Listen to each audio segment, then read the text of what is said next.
Halo teman-teman, ketemu lagi dengan channel Asola Pontianak.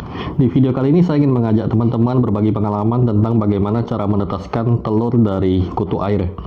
Nah, kutu air yang kita tetaskan di sini adalah jenis Moina ya. Moina macropopa. Kelihatan tidak teman-teman telurnya?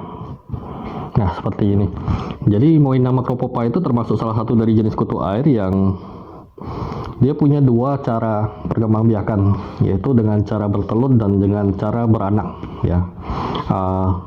Sebenarnya sama-sama dari telur ya, cuman bedanya adalah kalau misalnya kondisi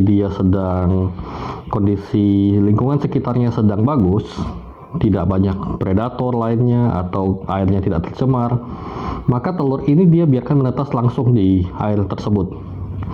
Jadi lahirnya keluar ya, kita lihat seperti anak-anaknya keluar, seperti gapi ya. Gapi itu kan indukannya mengeram telurnya dalam tubuh, kemudian dikeluarkan dalam bentuk anakan yang sudah bisa berenang. Sama juga dengan Moina ini. Nah, tapi pada saat kondisi air misalnya sedang keruh atau kotor atau banyak predatornya, dia akan mengeluarkan dalam bentuk telur-telur seperti ini. Nah, telur-telur ini bisa kita ambil dan dia bisa kita tetaskan kapan saja. Ya, jadi pada saat telur ini ketemu dengan kondisi air di mana sudah dirasa pH-nya bagus, suhunya bagus, dan mungkin tidak banyak predator, dia akan bisa menetas dan menghasilkan lagi anakan-anakan dari Moina. Nah, saya ingin mengajak teman-teman bagaimana cara menetaskannya. Nah, untuk menetaskannya kita perlu lingkungan yang tentunya seperti tadi yang saya sampaikan, airnya bersih. Kemudian juga ya pH-nya pH stabil lah, antara 7 sampai 6 sampai 7 gitu ya. Kemudian tidak banyak predatornya ya.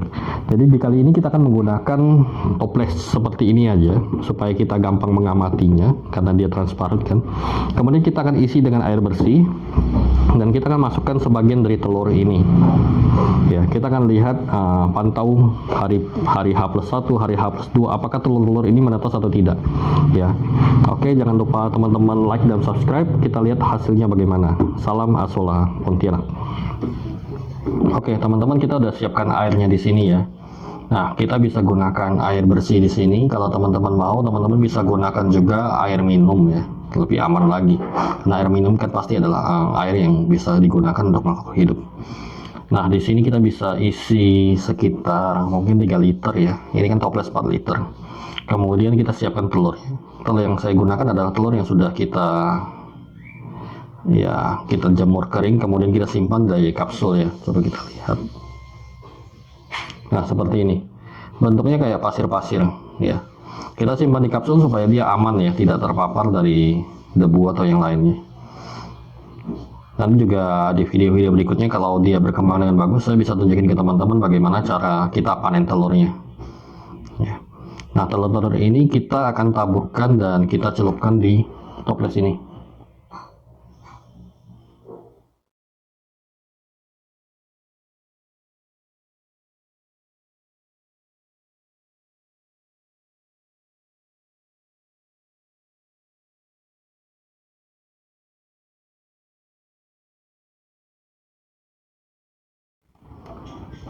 Nah, kalau kita lihat dari atas seperti ini ya teman-teman ya.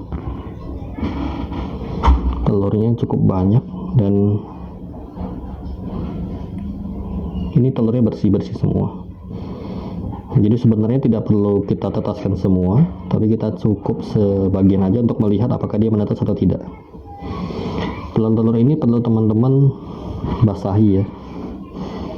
Kita ini aja ya. Kita basahi aja supaya dia nanti semuanya terkena air. Karena kalau ini masih kering dia masih mengapung. Seperti itu. Bisa juga teman-teman gunakan penyemprot bunga untuk menyemprot bagian atasnya. Ya. Nah, kalau kita lihat di sini ada beberapa yang sudah terendam. Ya, nanti kita akan lihat hasilnya keesokan harinya seperti apa ya. Ini akan kita taruh di tempat yang terpapar sinar matahari tapi tidak secara langsung.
Oke teman-teman, ini adalah Moina Macropopa yang kemarin kita tetaskan, dan di usia seminggu ini sudah saya pindahkan dari toples ke wadah akuarium ya, supaya wadahnya lebih besar dan kita bisa lebih enak memantaunya ya.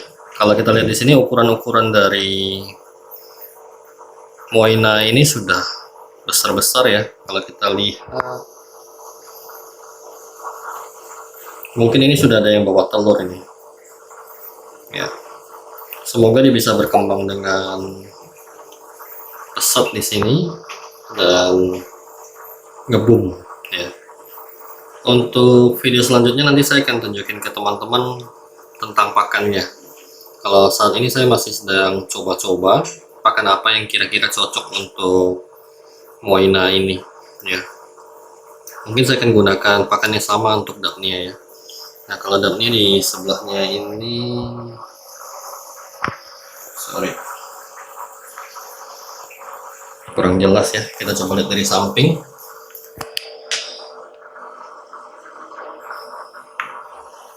Oh iya, ini masih zoom ya. Ini Daphnia magna. Ukurannya jelas lebih besar dibanding Moina Macropopa, dan dia lebih aktif ya. Di sini dia hidup bersama dengan keong ramson, dan ada udang juga di sini. Tapi dia masih bisa tumbuh dengan bagus. Oke, sekian dulu video tentang bagaimana cara menetaskan Moina Macropopa dari telurnya ya, sampai dia bisa sejumlah ini. Bagi teman-teman di area Pontianak dan sekitarnya yang tertarik untuk mendapatkan starter Moina dari bentuk telur, bisa hubungi saya ya, karena kemarin saya juga ada siapkan cukup banyak untuk kita bisa bagi ke teman-teman lain yang membutuhkan. Oke, sekian dulu. Salam Asola Pontianak.